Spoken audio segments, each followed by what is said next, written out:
Whereas Peter Bell, Peter, this is going to be your first draft for the club, and for a first it's been held over 2 days. You must be excited for Thursday? Yeah, really excited. We get an opportunity to draft 4 players onto our primary list, and then we'll have some selections in the rookie draft. And looking at the rookie draft, first of all, we've committed to redrafting Ethan Hughes and Ryan Nyhouse. With the retirement of Michael Aptness means we have another choice to make in the rookie draft, so our recruiters are excited about that. And then on the primary list we have 4 selections, 14, 31, 43 and 65, and that'll be really exciting to bring in some new players to Fremantle. So on Thursday is the first round and we're going with pick 14, but it may not actually end up that way. We could end up at 16, 17. Do you know why that would be the case? Yeah, there's a lot of talent in the top end of the draft that players are eligible to be Next Generation Academy selections or father-son selections in some cases as well. Nick Blakey is eligible for the Sydney Swans. He's the son of John, who had a great career at Fitzroy, North Melbourne. Then there's Taron Thomas, who's eligible at North Melbourne. He's from Tasmania.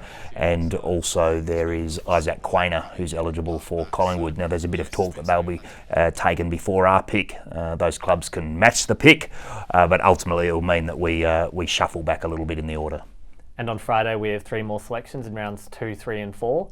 Can you take us through the kind of players that we are looking to take? Yeah, we're looking for good footy players. Look, there's so much talent on display, so it's very much a case of, do you take the best available talent, or do you have an idea of what your club's needs are as well? There's a lot of high-end talent there, and we're looking for guys who are athletic, who clearly have really strong aspects to their football. We're looking for good characters as well. We think that's really important, and we think there's a lot of that talent able to be selected. You touched on the work of our recruiting team. Can you take us through the kind of things that they've been doing in preparation for this draft and what's happening over the next couple of days? Yeah, there's a lot of skill audits. That's the first part, going along and watching them play from a very early age, watching the way that they approach their football, where their strengths are, where their particular weaknesses are. So what they do on field is one part of it, and then there's a lot of interviews with teachers and parents, junior sporting coaches, coaches from different codes, family, friends, the network that prospective players have around them. A lot of those people are interviewed. Countless hours are spent travelling across the country. When it gets a little bit closer, you start to pay very close attention to their athletic profiles as well, how high they can jump, how fast they are, how agile they are, what they can do a 2-kilometre run-in, for example. And then you have a look at their GPS data from games as well. You look at whether they're playing in the under-18s championship, how they perform under pressure, how they perform against the other top-end talent as well. And then when it gets really close to the draft, you start interviewing the players again. You start making home visits to take in the family situation as well. So it's a huge amount of work going into making sure you get your selections right.